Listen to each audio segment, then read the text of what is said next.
folks, and welcome to the channel. I certainly appreciate you being there and watching. So I recently acquired this 2014 BMW K1600 GTL. It's got about 12,000 miles on it. Actually sold my Harley and bought this bike. I already did a first impressions review on this bike. You can see it on my channel if you want. I also did a night ride review on this bike. I have put about 600 miles on this bike since I bought it, so I think I've got enough experience on it now to do a decent review. And today I'm going to be doing a more extensive review on this BMW, but I'm also going to be comparing it to my 2005 Goldwing GL 1800. It's got about 20,000 miles on it now. Now this is not the new gen, of course. The new generation started in 2018, so this is a pre-generation model. The 2014 BMW, however, is basically been unchanged up through the years. I mean, they've done some things and offered different models, but it's basically the same as the 2023. So it's not really fair, I guess, to do a comparison between the two because this is not a current generation. Here's the problem. I have to pay for these motorcycles. I can't go to a dealer and say, hey, let me borrow a motorcycle to review. This is what I own, and this is what I own. If I had a ton of money, yeah, I'd do reviews on 2023s. But this is what I have, so this is what I'm going to do reviews on. And I think you'll find the comparison interesting. Which one am I going to keep, right? So let's just walk around here. I want to do this part of the review just here on the driveway because I'm going to go over some controls real quick. I'm not going to get in-depth controls because that would be a whole video that would take probably 40 minutes. And there's so many reviews on both bikes. Just a ton of reviews on Goldwings, of course. And the GTL, there's a ton of reviews on this bike too. But I just wanted to compare these two for you guys. Thought maybe somebody'd be interested. So we're going to talk about, first thing here on the drive, let's talk about controls. So here's what the Goldwing looks like. Most of you are you familiar with this. A lot of controls, lots of controls, lots of buttons. A couple of storage bins here. But yeah, kind of people would look at this and say, well, that's a lot of clutter. On the other hand, here's what the controls look like for the BMW. Where's all the buttons? Where's all the buttons? Oh yeah, here's some for audio. But really that's just to turn it on and off and to go through your modes and things like that. So here's the controls on this GTL. They all have to do with the Wonder Wheel and this right here.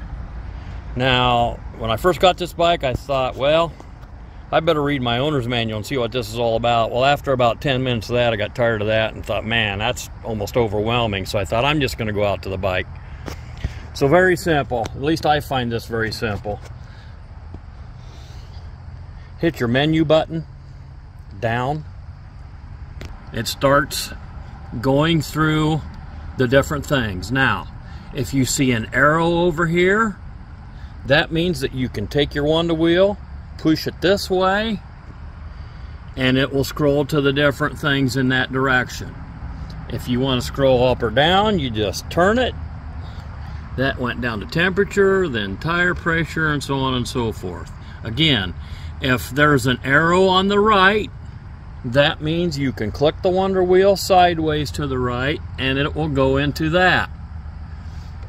Simple. So you're done with that part of the menu. Hit the menu button again. Goes to handle heat. Then you can take the wheel up. For that, hit the menu again. It goes to seat heat. Same thing. Just Move the Wonder Wheel up or down to increase or decrease your heat. Hit the menu button again. Audio. Notice it has an arrow. Click to the right. Goes into the different parts of the audio system. Loudspeaker, sound, tuner. If you always look at the arrows, then you know what to do, where to go. Simple, right? Hit the menu button again. Now we're back to 0 to show the mile per hour here. You can change that. There's just a lot of things you can do with that. Now, here's the point. Some people say this is too complicated, or you have to do too many things to get to where you want to go. I've got mixed feelings on this. I like this idea. I like that it's not a huge display. It's actually pretty simple. As long as you remember to look for your arrows, you can go right where you want to go to change things. Does it take some time to do it? Yes. When you're riding down the road, it takes some time to get to where you want to go. Unlike here on the Goldwing, if you want to do something, you just find the button and push it, right? So this is quicker. However, you have to move your eyes from watching the road all the way down to here, all the way over to here, so on and so forth. On the BMW, you only have to take your eyes from here down to there. Then you simply run your wheel and your menu button. Which is easier? I would say the Goldwing is easier and quicker. However, this keeps your eyes closer to being on the road. And to me, this Wonder Wheel is a great thing. So that's kind of a toss-up, in my opinion, between the two. I'm used to my Goldwing more, even though I've rode this about 600 miles. I'm used to my Goldwing more. I know where a lot of those buttons are at. So I can take a quick glance down to here and, you know, be able to change things on my wing. Here's one very important thing that to me is important, to some of you guys may not be. All of these controls on this Goldwing, all of them, when you're riding at night, and I do some night riding, if I'm on a trip or something, and I don't care about the scenery, I'll do a lot of my riding at night just to get from point A to point B. I kind of like the night riding, and also there's less traffic usually. Usually you're just out there with the truckers, which is absolutely fine with me. All these controls on this Goldwing, on the handlebars, everywhere, are all backlit. At night, you can clearly see what all these say. On this BMW, none of these controls have backlights. And there's a lot of controls here, folks. You know what I'm saying? You would think, at least I would think, on a, $30,000+ motorcycle, they would at least put backlights on these controls. Now I have to make a decision on which one of these bikes I'm going to keep, because I just simply can't afford to keep both of them. It just doesn't even make sense. But I'm going to go through quite a few things between the two, and by the end you'll probably know which one I'm leaning towards. Haven't made a final decision yet, but I'm getting close. Something else I wanted to mention real quick as far as controls is the turn signals. I read a review a couple days ago. A guy was reviewing a GT, K1600 GT, not the GTL, but the GT. Newer one, I think it was a 2020 or something. He stated that one thing he was surprised about was, oh, and by the way, I have not seen another review where anybody has mentioned that these are not backlit. I'm not saying it's not out there. I've just not seen another review. But anyway, so maybe that's not important to some folks, but to me, it's important. So as far as the turn signal, this guy that was doing the review on the GT stated that he thought for that kind of money it should have self-canceling turn signals. And I'm thinking, wait a minute, it probably does. And the reason I say that, the turn signals on the Goldwing are self-canceling, of course. Once you turn a corner, they cancel in about 3 seconds. Now that's good and bad, because if you get in, let's say you're making a left-hand turn and you're in the left-hand turn lane waiting, it can shut off before you make the turn. So there's good and bad to that. However, the guy stating that his GT didn't have self-canceling, I think maybe it did. From the time you turn the turn signal on and then you complete the turn, it's about 14 to 15 seconds before it will self-cancel. And as I stated in my nighttime review of this bike, it's almost like BMW looked at this as a feature to turn off the turn signals in case the rider forgot to turn them off manually. In other words, as a safety feature. Whereas maybe Honda looked at it as a convenience feature to do it for you so you didn't have to do it manually. Anyway, these will cancel after about 15 seconds. A couple other things that kind of bug me about this BMW. Don't worry, guys, I'm going to get into the good things about it. Don't worry. The fit and finish on the Honda, I mean, you know, look at it, right?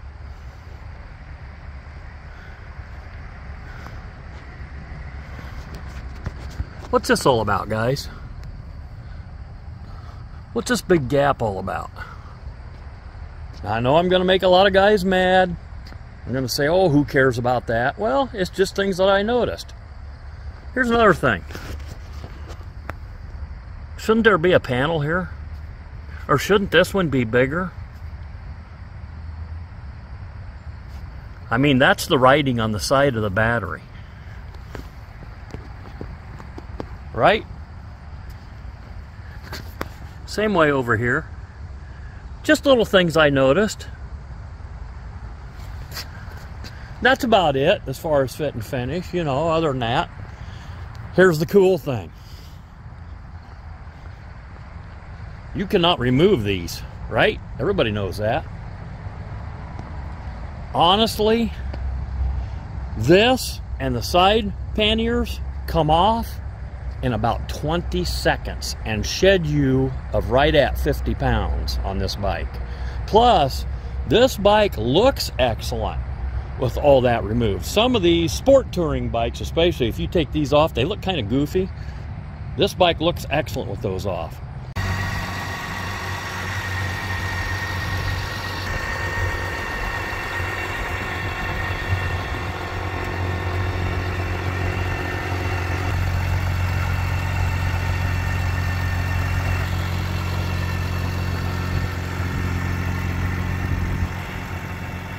If you take these off, you are now about 180 pounds less weight than a Goldwing.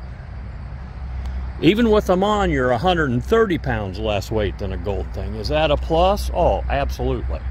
No doubt about it.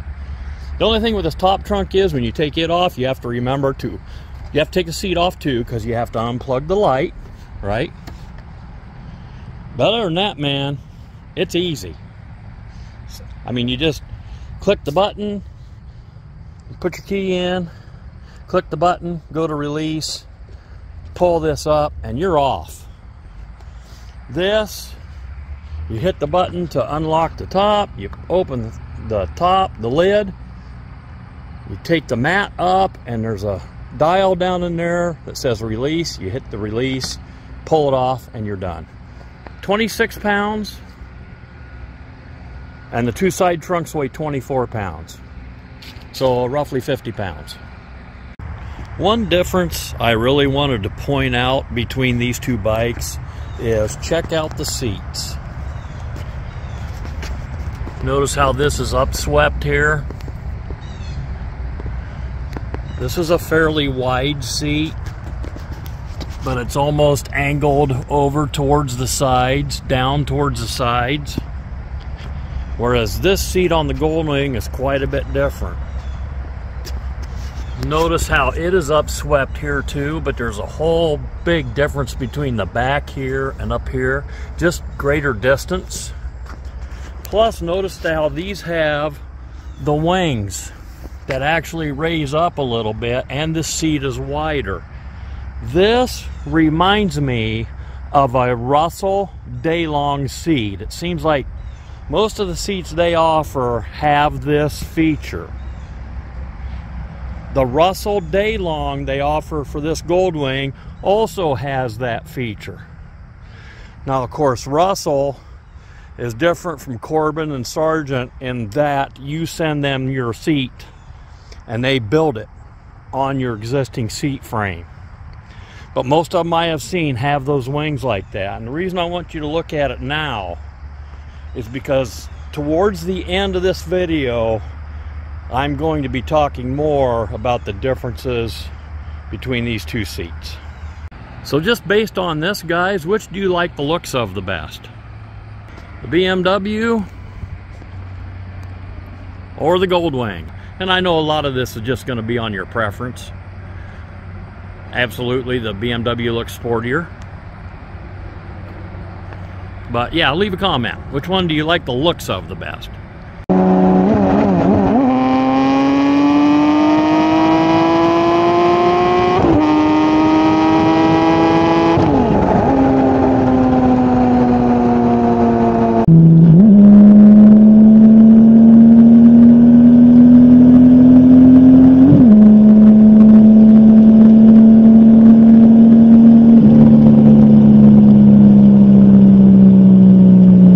Okay guys, great day for a ride.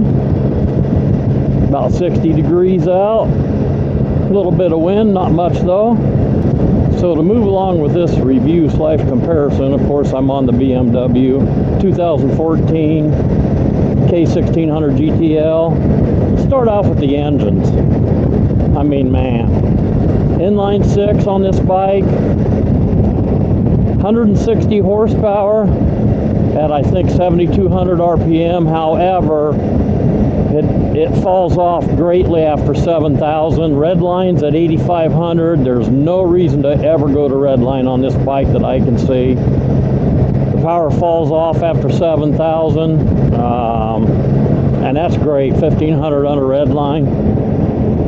Torque is 129 as compared to the Goldwing. Horsepower at 125. Torque at 123, so this bike has it completely slayed on the horsepower.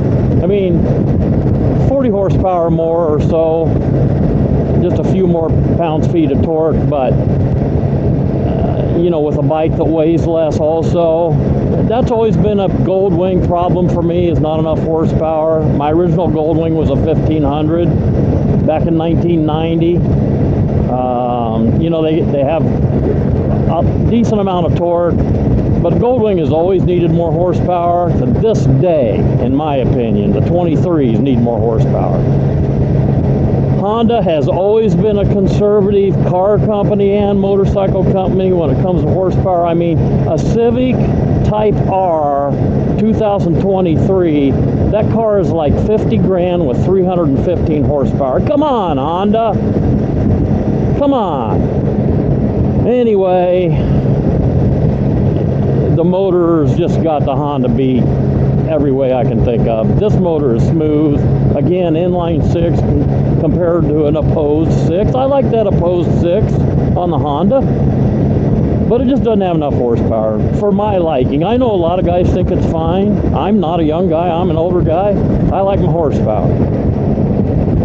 If you added 40 or 50 horsepower to that Goldwing, then they would really have something.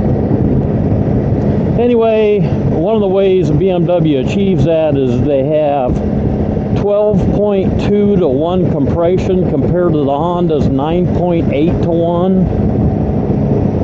But that means the BMW has to take premium fuel, whereas the Goldwing takes just 87. Now, in my neck of the woods, premium fuel is $1 more a gallon. It's $5 plus a gallon. at this point in time.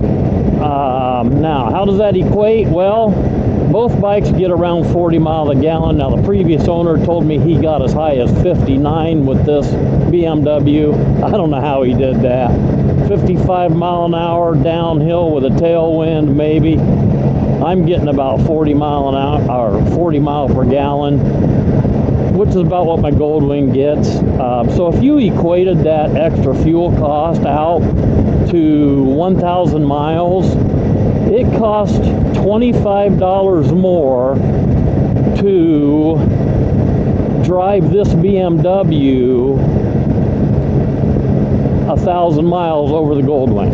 For $25, am I going to pay $25 to gain 40 more horsepower every single time and every day of the week? You betcha. So that's not a big deal.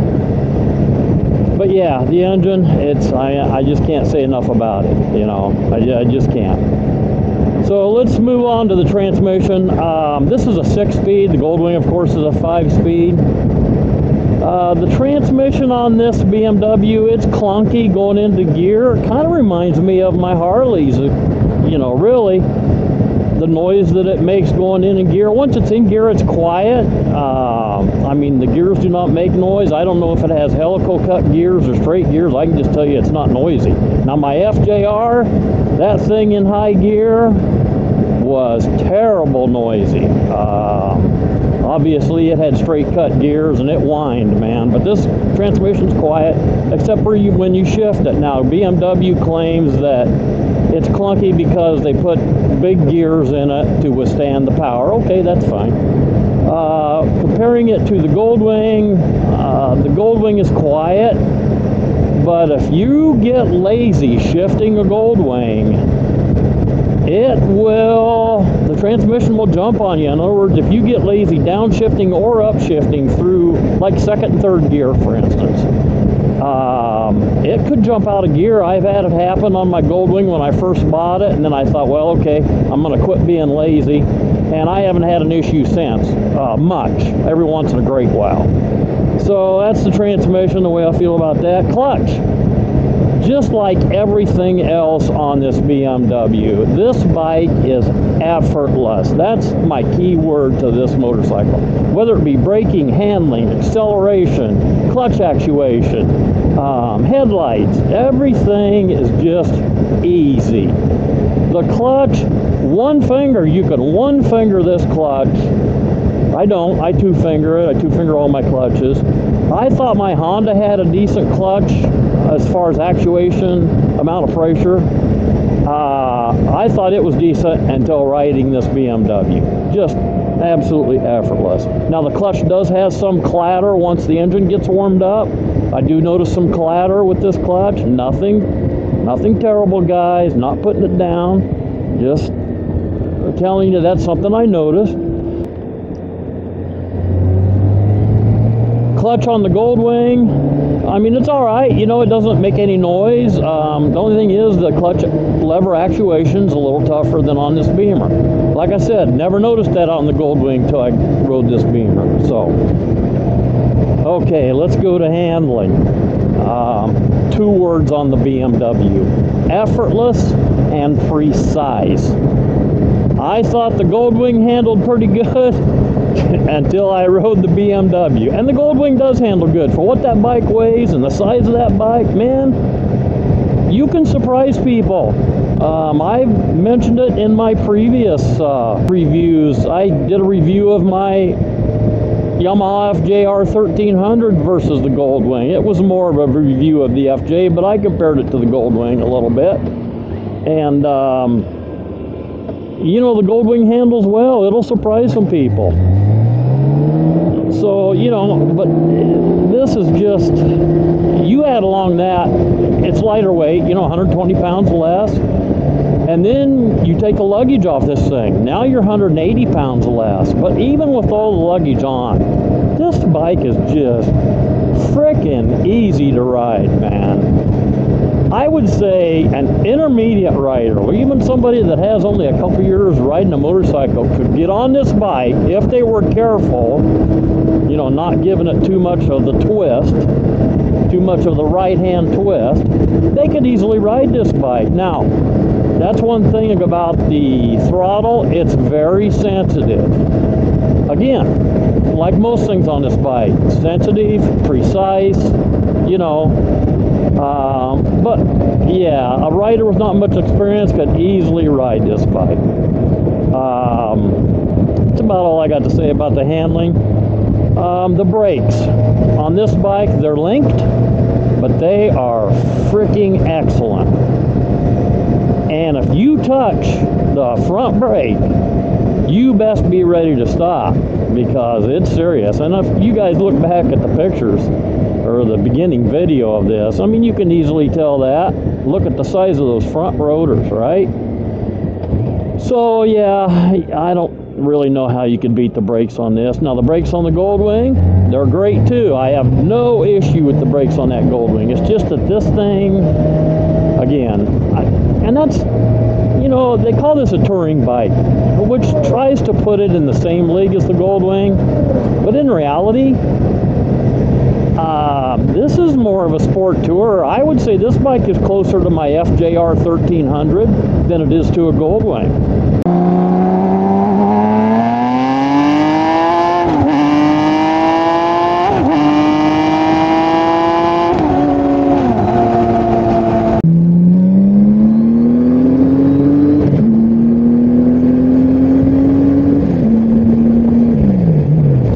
Let's go to the audio.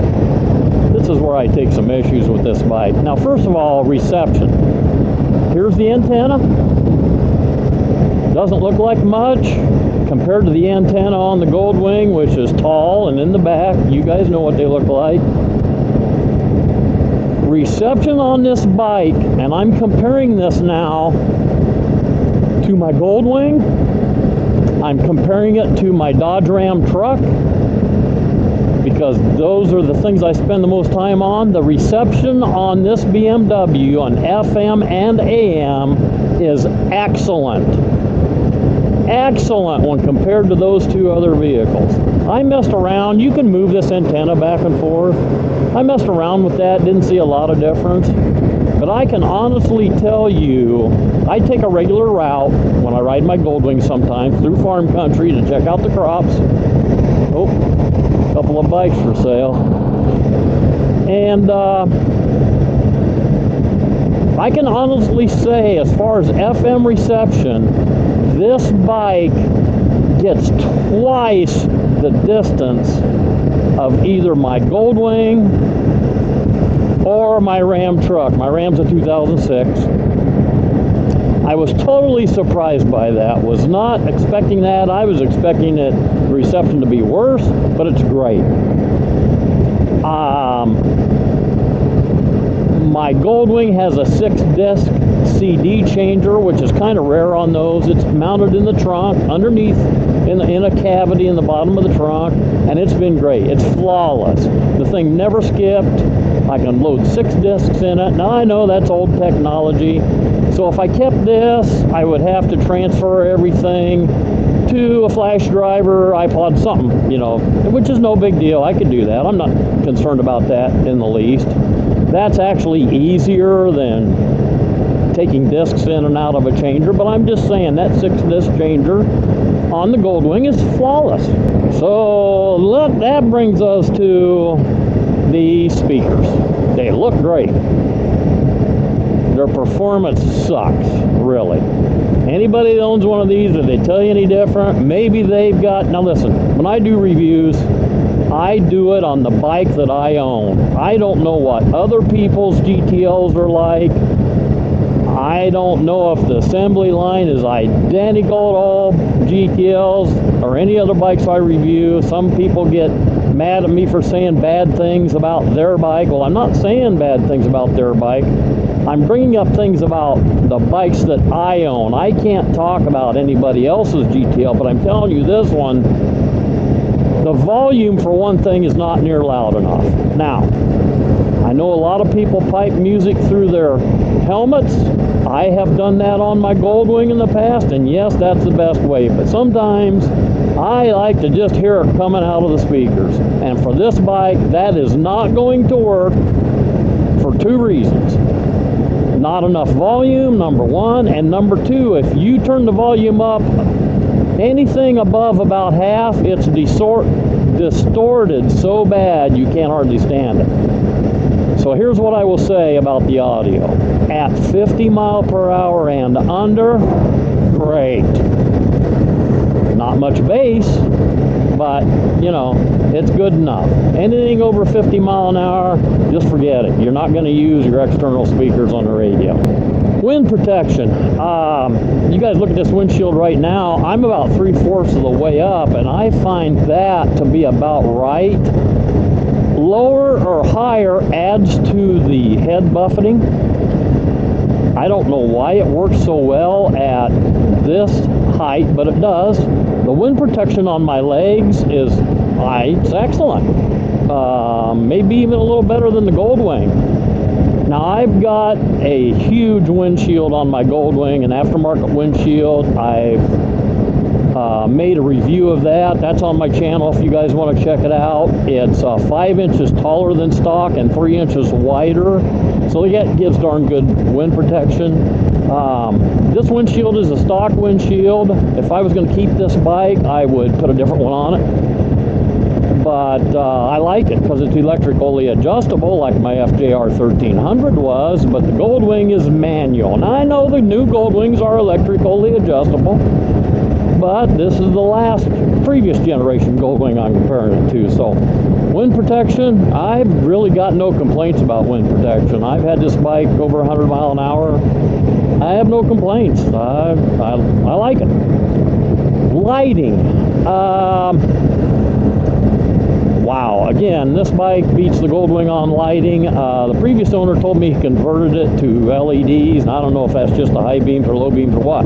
But I can tell you on low beams, and again, I did a review. There's a video, 13-minute long video on my channel of a nighttime ride with this bike. And on low beams, hey, that's all I'm ever going to need. And on that review, I even forgot to turn on the LED driving lights, which is this button right here. I've completely forgot it had them. So just even without that on low beams, and you can see it in my video if you care to watch it, those lights are bright, man. And then when you turn it on high, and the signs in front of you, like stop signs or corner signs or whatever, reflect that light back at you, it's almost a retina burner. Honestly, dangerously bright for oncoming traffic if you forget to turn those brights off. I don't see a reason to ever turn them on. Now, if I'm riding the country roads, which I do sometimes at night, I would use my brights when there's no traffic. But other than that, lighting is excellent. It has the adaptive headlight and the level control. So when you goose this motorcycle, you can see it instantly adjusts. That headlight, of course, will pop up when you accelerate. It instantly adjusts it back down. And of course, what that's for is if you've got a rider gets on the back or you got luggage or whatever, it automatically adjusts that headlight for the right ride height, just like your cars do, or you know, and like, you know, Lexus and all those, they all do that now. Seems like most models do that. But this also has the adaptive where if you turn a corner, it adjusts for that. It'll adjust for going around a corner. So that's a pretty neat deal. I'm a little concerned about what if something goes wrong, but you know. Okay, turn signal cancellation, I already mentioned that in the beginning of the control videos. It takes 15 seconds for them to go off, but at least after you turn, but at least it's got them. Here's my main bitch. I'm going to bring it up again. Handlebars, no backlights. Absolutely zero backlights on the handlebar control. And I know what a lot of you guys are thinking, well, big deal, I know where they're at anyway. Well, I thought I did too until it came nighttime, and guess what? There's so much going on over here that what happens is you hit the wrong one. So I'm not liking that at all. $30,000 motorcycle should have backlights. This has the safety package and another package I can't, the package that locks all the luggage with just a button push and all that kind of thing. And That's $2,700 for those two packages, and still does not have backlights. That just doesn't seem right to me. But you know, it is what it is. Comfort. Here's what I got to talk about. Some of you guys are going to think, what? So, this seat for me, this is for me now, this seat absolutely sucks. It's the stock seat. It's not the GT seat that some guys opt for. Spend money to buy a GT seat for one of these. It's not the high seat, which if you order a new one, you can tell them whether you want the low seat or the high seat. I'm assuming this is the low seat. I knew about it the first time I really got on it. I instantly felt my cheekbone points, and I thought, oh boy, I wonder if this is going to be an issue. Yeah, it's an issue. After about 20 minutes, I'm ready to get off. Now, I've ridden this bike 600 miles, and I would think if my butt was going to get used to riding, that it would have done that. You know how they say if you ride enough, you can get iron butt. After 30 minutes, I'm numb, guys. And I don't mean a little bit. I mean numb. Here's another thing. The way the seat is formed, and if you watch the first part of the video, you know what I'm going to be talking about. It's a nut buster. There is not enough room from the back of my butt to where the front of the seat curves up. I don't know how there would be enough room for anybody. I'm 6 foot, 205 pounds, so I'm not huge, I'm not fat. I mean a little. But it's just, I don't know how they thought anybody was going to have room for anything. So that's not going to work for me. And for me, as great as this motorcycle is, you got to be comfortable. Man, when I get on a bike in the morning, I want to ride all day. I don't want to get off every 20 minutes and then get back on and then ride 10 minutes and get off, because we all know full well, if you get sore once, the next time you get sore quicker. So 30 minutes, 20 minutes, that's just not going to work. So what'd I do? Well, that kind of pisses me off, so I decided, you know, if I'm going to own a motorcycle like this, spend this kind of money, it should have had a decent seat. So I'm not going to spend $1,000 freaking on a Corbin or a Sargent and not know whether or not I'm even going to like it when I get it, because I had a Corbin on my FJR and I could not tell the difference, other than looks, I could not tell the difference between that seat and the stock seat on that FJR 1300. That bike only had 4,000 miles on it. I'd ride that bike 100, 150 miles in a day, and I absolutely could not tell the comfort difference between that Corbin and the stock seat on that bike. That FJR seat was much more comfortable. The stock seat was much more comfortable to this. Now let's compare it to the Goldwing. I can get on that Goldwing and ride all day. Now will my butt get sore? Absolutely. But after 500 or 600 miles, not after, you know, 20 minutes or 30 minutes. So I thought, okay, I'll try the cheap stuff. So I bought an Airhawk, 85 bucks through Amazon. Tried it every way but Sunday. Put 120 miles or so on the bike with that. Had that thing air adjusted down to from almost nothing, actually from nothing in it, all the way to pumped up. Could not make that Airhawk work. Bought it from Amazon, so sent it back. Got a refund. Then I thought, okay, I read a bunch of reviews on the butt buffer. Okay, cool. I'll try the butt buffer. $120, and by the way, excellent customer service. Talked to the owner, he shipped it quick, said if you don't like it, send it back, no problem, no questions asked. The butt buffer actually made my cheekbones feel just a little better, but the weird thing with that is I got numb quicker. Now the quality of that butt buffer was great. I tried it 120 miles or so on 2 different occasions, and then I had to send it back. I didn't want to because the guy was such a nice guy.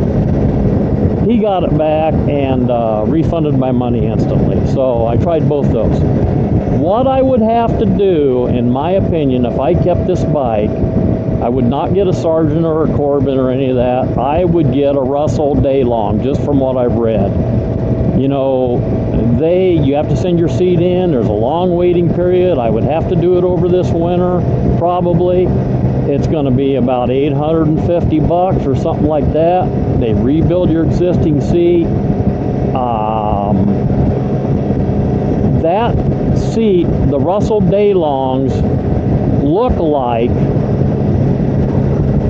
similar to the original Goldwing seat, which has the wings on the sides that are wider and shaped upwards a little bit, and I think that would probably work on this bike. I've read reviews where guys bought Russell Daylongs for the GTL 1600s and really loved it. So I'd have to spend, let's say $800. Probably be a little more, but let's say $800. Then I don't have any problems with these foot pegs. My knees don't get sore, nothing like that. I didn't have any problem with the pegs on my FJR 1300. I didn't even have any problems with the pegs on my Ninja ZX14R, which that's pretty cramped for a guy my age and my size, but I didn't have any problem with any of that. But I would still get highway pegs for this bike if I was going to keep it, and which means I'd have to probably get the crash bars, so that's another like $300.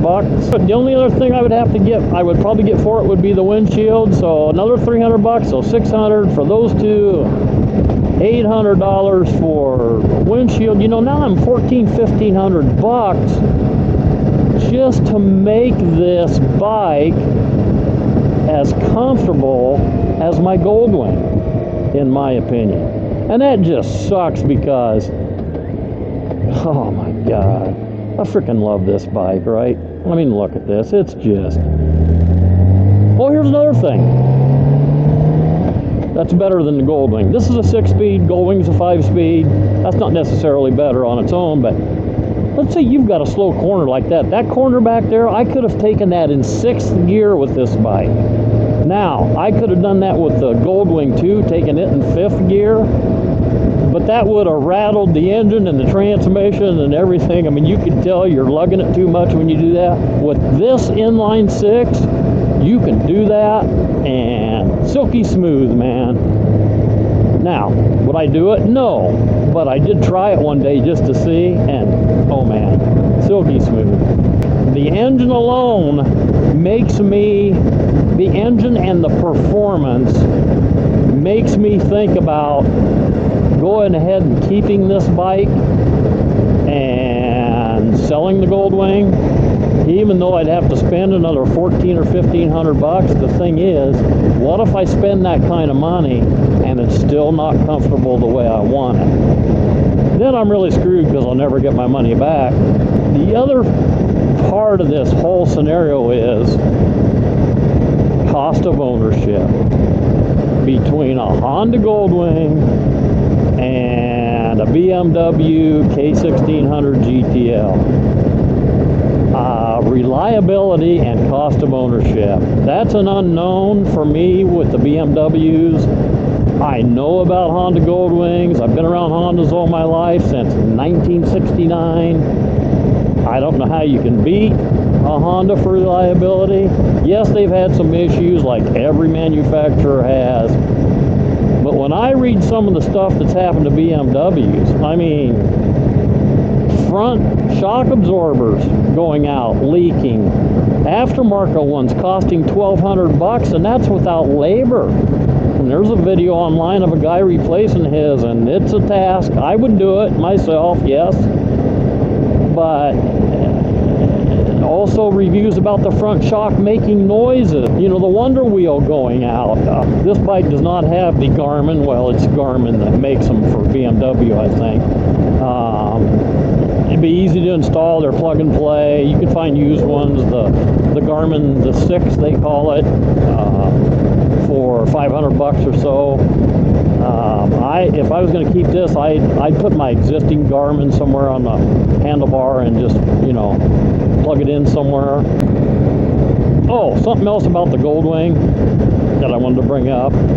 This bike comes standard with the heated hand grips and heated seat. That's a big plus too, because what that does, of course, it, as you guys know, is it extends your riding into the fall season, and you can begin earlier in the spring. My Goldwing doesn't have it. I think it was 2008 or 9 when they came out with the Goldwing Comfort, which came standard with that stuff. But mine doesn't have it. Could I add? I could add the hand grips easy enough. I just haven't really felt the need for it, but it's cool that it's standard with this bike. Got a lot of things standard on these that I haven't mentioned on this GTL, and I'm not going to, because I know you guys are getting bored anyway. So check out my channel if you wish. I've got a lot of reviews, a lot of different motorcycles, Harleys also. Got a lot of good animal videos, some unique, crazy, fun to watch animal videos, some videos on my equipment, reviews on some of my equipment I've had over the years. So I'd appreciate it if you check it out. Hit that like button, leave me a comment, and hope you enjoyed it. Until next time, adios.